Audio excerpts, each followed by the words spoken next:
বাংলাদেশের সাথে মুক্ত বাণিজ্য চুক্তি করতে ইউরোপীয় ইউনিয়ন আগ্রহী বলে জানিয়েছেন বাণিজ্যমন্ত্রী খন্দকার আব্দুল মুক্তাদির।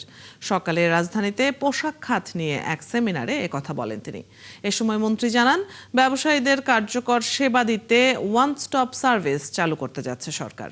তিনি আরও বলেন, ইউরোপীয় ইউনিয়নের সাথে মুক্ত বাণিজ্য চুক্তি নির্ভর করছে এলডিসি গ্র্যাজুয়েশনের পর সার্কুলার ইকোনমিতে কতটা টেকসই উন্নয়ন করতে পেরেছে। In order to be able to cope up with the emerging scenario across the globe, it is really imperative that whatever we make, whatever we manufacture, it's ready-made garments or pharmaceuticals or leather goods or jute products, everything has to be sustainable.